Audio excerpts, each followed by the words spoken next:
Hi friends, ഇന്നത്തെ നമ്മുടെ recipe സേമിയ വെച്ച് തയ്യാറാക്കുന്ന ഇൻസ്റ്റന്റ് ആയിട്ടുള്ള ഒരു നൂഡിൽസ് ആണ്. നല്ല ടേസ്റ്റ് ആണിത്. മാത്രമല്ല വളരെ സിമ്പിൾ ആയിട്ട് വളരെ പെട്ടെന്ന് തന്നെ നമുക്ക് തയ്യാറാക്കാവുന്നതുമാണ്. ഇത് നമുക്ക് കുട്ടികൾക്ക് ലഞ്ച് ബോക്സിൽ കൊടുത്തുവിടാനും ഈവനിങ്ങിലും ഒക്കെ ഉണ്ടാക്കി കൊടുക്കാനും ഒക്കെ വളരെ നല്ലതാണ്. അപ്പോൾ എല്ലാവരും വീഡിയോ സ്കിപ്പ് ചെയ്യാതെ കാണുക. എല്ലാവർക്കും ഇഷ്ടപ്പെടും. വീഡിയോ ഇഷ്ടമാവുകയാണെങ്കിൽ ലൈക്ക് ചെയ്യാനും ഷെയർ ചെയ്യാനും കമൻറ്റ് ചെയ്യാനും ചാനൽ സബ്സ്ക്രൈബ് ചെയ്തൊന്ന് സപ്പോർട്ട് ചെയ്യാനും മറക്കരുത്. അപ്പോൾ വീഡിയോയിലേക്ക് പോകാം. ആദ്യം തന്നെ ഞാൻ കുറച്ച് വെള്ളം ഒന്ന് തിളപ്പിക്കാനായിട്ട് അടുപ്പത്ത് വെച്ചിട്ടുണ്ട്. ചെറുതായിട്ടൊന്ന് തിളച്ച് വരുന്നുണ്ട്. അപ്പോൾ ആ സമയം ഇതിലേക്ക് ഞാൻ 1 ടീസ്പൂൺ എണ്ണ ചേർത്ത് കൊടുക്കുന്നുണ്ട്.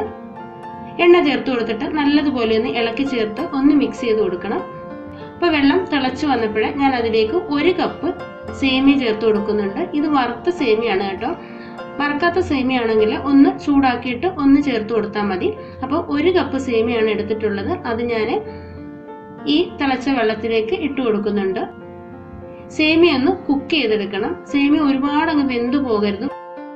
സേമിയ ചേർത്ത് കൊടുത്തപ്പോഴേ ഞാൻ ഇതിലേക്ക് കുറച്ച് ഉപ്പും കൂടി ചേർത്ത് കൊടുത്തിട്ടുണ്ടായിരുന്നു. അപ്പോൾ സേമിയ ഒന്ന് കുക്കായിട്ട് വരട്ടെ. നല്ല രീതിയിലൊന്ന് തിളച്ച് വന്നിട്ടുണ്ട്. ഇതാ കണ്ടില്ലേ, ഈ ഒരു കണക്കിന് മാത്രം ഒന്ന് വെന്ത് കിട്ടിയാൽ മതി. ഒരുപാട് വെന്തങ്ങ് പോകരുത്. ഇനി ഈ വെള്ളം ഒന്ന് ഡ്രെയിൻ ചെയ്ത് മാറ്റിയിട്ട് നമ്മുടെ സാധാരണ വെള്ളത്തിൽ 1-2 തവണ നമ്മുടെ സേമിയ ഒന്ന് വാഷ് ചെയ്തെടുക്കണം. അപ്പോൾ ആ സേമിയയുടെ ഒട്ടൽ മാറിക്കിട്ടും. അല്ലെന്നുണ്ടെങ്കിൽ ഒട്ടിപ്പിടിച്ചിരിക്കും. അതുകൊണ്ടാണ് നമ്മൾ അങ്ങനെ ചെയ്യുന്നത് കേട്ടോ. അപ്പോൾ അതുപോലെ ഒന്ന് ചെയ്തിട്ട് നമുക്കൊന്ന് ഡ്രെയിൻ ചെയ്തെടുക്കാം. അപ്പോൾ ഞാൻ സേമിയൊക്കെ ഒന്ന് റെഡിയാക്കി വെച്ചിട്ടുണ്ട്. ഇനി വേറൊരു പാൻ അടുപ്പത്ത് വെച്ച് കൊടുത്തിട്ട് അതിലേക്ക് 1 ടേബിൾ സ്പൂൺ ഓയിൽ ഒഴിച്ചു കൊടുക്കുന്നുണ്ട്. ഇനി ഇതിലേക്ക് കുറച്ച് പച്ചക്കറികളൊന്ന് ചേർത്ത് കൊടുക്കാം. കുറച്ച് ബീൻസ് ഞാൻ നീളത്തിൽ കട്ട് ചെയ്തെടുത്തിട്ടുണ്ട്. അത് ചേർത്ത് കൊടുക്കാം. ഇനി എടുത്തിട്ടുള്ളത് ഗ്രീൻ പീസ് ആണ്. ഞാൻ എടുത്തിട്ടുള്ളത് പച്ച ഗ്രീൻ പീസ് ആണ് കേട്ടോ. അപ്പോൾ അത് ചേർത്ത് കൊടുക്കുന്നുണ്ട്. ഇനി ഉണങ്ങിയ ഗ്രീൻ പീസ് ആണ് എടുക്കുന്നുണ്ടെങ്കിൽ അതൊന്ന് വേവിച്ചിട്ട് ചേർത്ത് കൊടുത്താൽ മതി. പച്ച ആയതുകൊണ്ട് തന്നെ പെട്ടെന്ന് തന്നെ വെന്ത് കിട്ടും. ഇനി ഇതിലേക്ക് വേണ്ടത് സവാളയാണ്. 1 സവാള നീളത്തിൽ കട്ട് ചെയ്തതും എടുത്തിട്ടുണ്ട്. അതുകൂടി ചേർത്ത് കൊടുത്തിട്ടുണ്ട്.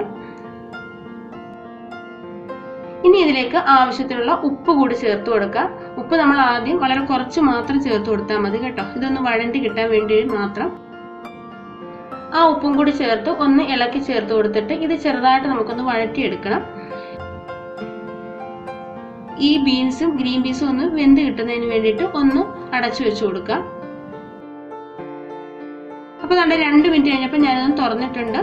നമ്മുടെ ഗ്രീൻ പീസും ബീൻസും ഒന്ന് വെന്ത് കിട്ടിയിട്ടുണ്ട്. ഒരുപാട് അങ്ങ് വെന്ത് വന്നിട്ടില്ല. ഒരു 1/4 അളവ് മാത്രം വെന്താൽ മതി കേട്ടോ. ഒത്തിരി അങ്ങ് വെന്ത് പോകണ്ട. ഇനി ഇതിലേക്ക് ഞാൻ ചേർത്ത് കൊടുക്കുന്നത് കുറച്ച് ക്യാപ്സിക്കം ആണ്. അത് ഞാൻ നീളത്തിൽ കട്ട് ചെയ്താണ് എടുത്തിട്ടുള്ളത്. അപ്പോൾ അതും കൂടി ചേർത്ത് കൊടുക്കാം. നമുക്ക് ഇഷ്ടമുള്ള പച്ചക്കറികളൊക്കെ ഇതിനകത്ത് ചേർത്ത് കൊടുക്കാം. ഇനി എടുത്തിട്ടുള്ളത് ക്യാരറ്റ് ആണ്. അത് ഞാൻ നീളത്തിൽ കട്ട് ചെയ്ത് വെച്ചിട്ടുണ്ട്. ക്യാരറ്റും ക്യാപ്സിക്കും ഒക്കെ പെട്ടെന്ന് തന്നെ നമുക്കൊന്ന് കുക്കായി കിട്ടും. അതുകൊണ്ടാണത് ഇപ്പം ചേർത്ത് കൊടുക്കുന്നത്. അപ്പോൾ ഇനി ഇതെല്ലാം കൂടി 1 മിനിറ്റ് കൂടി ഒന്ന് ഇളക്കി ചേർത്ത് കൊടുക്കാം. പച്ചക്കറി കഴിക്കാത്ത കുട്ടികൾക്കൊക്കെ ഈ ഒരു രീതിയിലൊക്കെ ചെയ്തു കൊടുത്താൽ കുട്ടികൾ കഴിച്ചോളും. അത് മാത്രമല്ല നല്ല ടേസ്റ്റുമാണ് ഇതിന്. ഇനി ഞാനിതിലേക്ക് 1/4 ടീസ്പൂൺ കുരുമുളക് പൊടിയാണ് ചേർത്ത് കൊടുക്കുന്നത്. അത് നമ്മുടെ എരിവിനനുസരിച്ച് കൂട്ടിയും കുറച്ചും ഒക്കെ ചേർത്ത് കൊടുക്കാവുന്നതാണ്. അപ്പോൾ കുരുമുളക് പൊടിയും കൂടെ ചേർത്തിട്ട് ഒന്ന് ഇളക്കി ചേർത്ത് കൊടുക്കുന്നുണ്ട്. ഇനി ഞാൻ എടുത്തിട്ടുള്ളത് സോയാ സോസ് ആണ്. അപ്പോൾ ഈ സോയാ സോസ് ചേർത്ത് കൊടുക്കുമ്പോൾ നല്ലൊരു ടേസ്റ്റാണ് നമ്മുടെ നൂഡിൽസിന്. അപ്പോൾ ഇതിൽ നിന്ന് ഞാൻ 1 ടീസ്പൂൺ ചേർത്ത് കൊടുക്കുന്നുണ്ട്.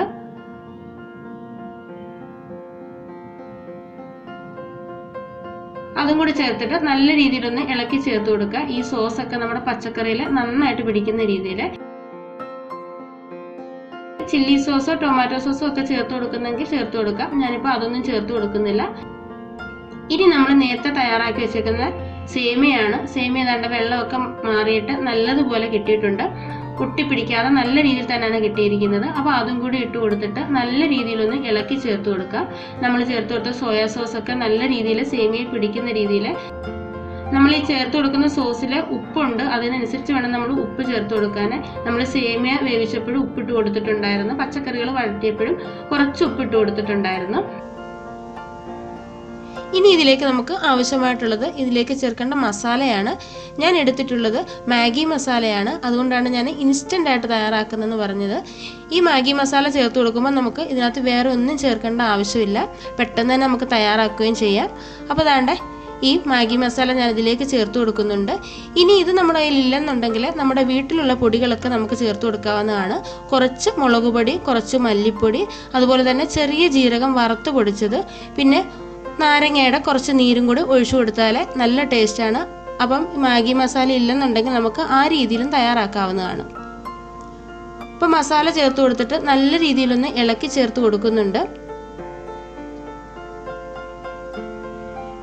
ഇനി ഇതിലേക്ക് ഞാൻ കുറച്ച് മല്ലിയില കട്ട് ചെയ്താണ് ചേർത്ത് കൊടുക്കുന്നത്. ആ മല്ലിയിലയും കൂടി ചേർത്ത് നല്ല രീതിയിലൊന്ന് 1 മിനിറ്റോളം ഒന്ന് ഇളക്കി ചേർത്ത് നമ്മുടെ മസാലകളും നമ്മുടെ സോസും എല്ലാം കൂടി നല്ല രീതിയിൽ മിക്സ് ആവുന്ന രീതിയിൽ ഒന്ന് ഇളക്കി ചേർത്ത് കൊടുക്കാം. ഇത്രയേ ഉള്ളൂ. വളരെ പെട്ടെന്ന് തന്നെ നമുക്ക് തയ്യാറാക്കാവുന്നതാണ്. നമ്മുടെ ടേസ്റ്റി ആയിട്ടുള്ള സേമിയ നൂഡിൽസ് റെഡി ആയിട്ടുണ്ട്. അപ്പോൾ ഇനി ഇതൊരു പ്ലേറ്റിലേക്ക് മാറ്റാം. അപ്പോൾ എല്ലാവരും ഇതേപോലെ തന്നെ ഒന്ന് വീട്ടിലൊന്ന് ചെയ്ത് നോക്കണം. നിങ്ങൾക്ക് എല്ലാവർക്കും ഇഷ്ടപ്പെടും. വീഡിയോ ഇഷ്ടമാവുകയാണെങ്കിൽ ലൈക്ക് ചെയ്യാനും ഷെയർ ചെയ്യാനും കമൻറ്റ് ചെയ്യാനും ചാനൽ സബ്സ്ക്രൈബ് ചെയ്തൊന്ന് സപ്പോർട്ട് ചെയ്യാനും മറക്കരുത്. അപ്പോൾ നമുക്ക് അടുത്തൊരു വീഡിയോയുമായിട്ട് പെട്ടെന്ന് തന്നെ കാണാം. അതുവരേക്കും ബൈ. Thank you.